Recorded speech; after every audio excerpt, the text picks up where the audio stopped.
बहुत पुराने ज़माने की बात है, जब अरब की ज़मीन पर दूर दूर तक सिर्फ रेत, सन्नाटा और तपती हुई हवाएं होती थीं।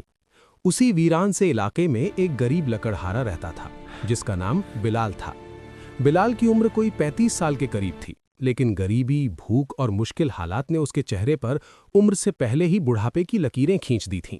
उसकी आंखों में थकान थी, मगर दिल में अल्लाह पर यकीन अब भी जिंदा था। बिलाल एक कच्ची बस्ती में अपनी बीवी और 2 मासूम बच्चों के साथ रहता था। उसका घर मिट्टी का बना हुआ था। दीवारें जगह जगह से फटी हुई थीं और छत इतनी कमजोर थी कि तेज हवा चलती तो गिर जाने का डर लगा रहता। हर रात उसकी बीवी बच्चों को सीने से लगाकर सुलाती और खुद छत की तरफ देखते हुए दुआ करती कि सुबह तक घर सलामत रहे।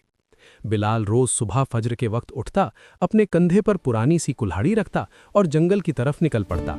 उसका मकसद बस इतना होता कि कुछ सूखी लकड़ियां काट सके, उन्हें शहर के बाजार में बेच सके और अपने बच्चों के लिए 2 वक्त की रोटी का इंतजाम कर सके। लेकिन एक दिन हालात बहुत ज्यादा खराब हो गए। पिछले 2 दिनों से उसके घर में अनाज का एक दाना भी नहीं था। बच्चे भूख से बिलख रहे थे। उनकी कमजोर आवाजें बिलाल के दिल को चीर रही थीं। सुबह जब वो काम पर जाने के लिए उठा तो उसकी बीवी, जिसकी आंखों में बेबसी के आंसू थे, उसके पास आई और बहुत धीमी आवाज में बोली, सुनिए, आज घर में पकाने के लिए कुछ भी नहीं है। बच्चे कल रात से भूखे सोए हैं। अगर आज भी आप खाली हाथ लौटे तो मैं इन मासूमों को क्या जवाब दूंगी। बिलाल ने अपनी बीवी की तरफ देखा। उसकी आंखें भी भर आईं। उसने गहरी सांस ली, सीने पर हाथ रखा और पूरे यकीन के साथ बोला, ऐ मेरी शरीके हयात, सब्र करो। अल्लाह अपने बंदों को कभी तन्हा नहीं छोड़ता। वो पत्थर के अंदर मौजूद कीड़े को भी रिस्क देता है। फिर क्या वो हमें भूल जाएगा? तुम बस अल्लाह पर भरोसा रखो। आज मैं तब तक वापस नहीं आऊंगा जब तक बच्चों के लिए खाने का इंतजाम ना हो जाए। ये कहकर बिलाल ने अपनी कुल्हाड़ी उठाई और घर से निकल पड़ा। सूरज पूरे जोश में चमक रहा था। जमीन तप रही थी। बिलाल तेज कदमों से उस जंगल की तरफ बढ़ रहा था जहां सूखी लकड़ियां मिल सकती थीं। भूख की वजह से उसे चक्कर आ रहे थे, लेकिन बच्चों के भूखे चेहरे उसे रुकने नहीं दे रहे थे। जंगल में पहुंचकर उसने एक सूखा दरख्त चुना, बिस्मिल्लाह पढ़ी और कुल्हाड़ी चलानी शुरू कर दी। घंटों तक वो पसीना बहाता रहा। धूप की शिद्दत से उसका गला सूख गया था, लेकिन उसने काम नहीं रोका।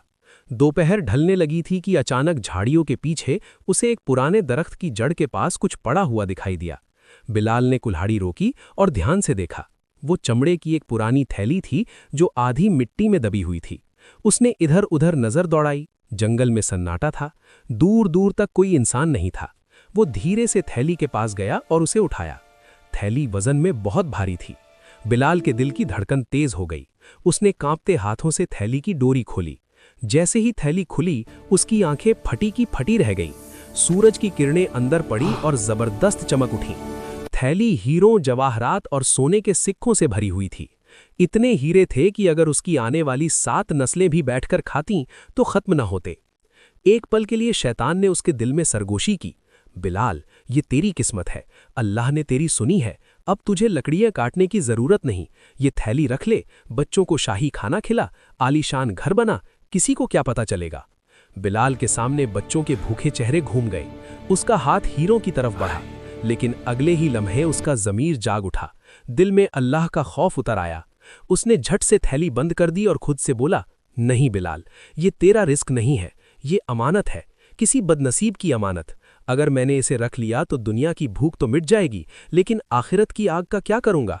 मैं हराम का एक निवाला भी अपने बच्चों के पेट में नहीं जाने दूंगा। आखिरकार ईमान जीत गया। बिलाल ने लकड़ियों का गट्ठर वहीं छोड़ा, थैली कपड़ों में छुपाई और शहर की तरफ दौड़ पड़ा। उसे नहीं पता था कि ये थैली उसके लिए इनाम लाएगी या इम्तिहान। शहर पहुंचकर उसे मुनादी की आवाज सुनाई दी।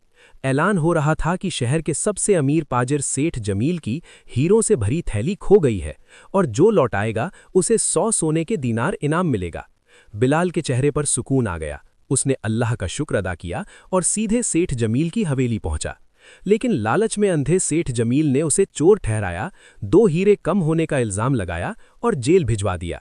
बिलाल ने जेल में भी सब्र किया, इबादत की और बद्दुआ नहीं दी। वक्त ने पलटा खाया। सेठ जमील लुट गया, बर्बाद हो गया। सुल्तान ने सच्चाई जानी और इंसाफ किया। आखिरकार बिलाल को इज्जत, इनाम और मकान मिला, लेकिन वो अमीर होकर भी सादा रहा। इस कहानी से हमें यही सबक मिलता है कि हालात कितने भी बुरे क्यों ना हों, हराम का रास्ता मत चुनो। अल्लाह पर भरोसा रखो। सब्र कड़वा होता है, लेकिन उसका फल हमेशा मीठा होता है।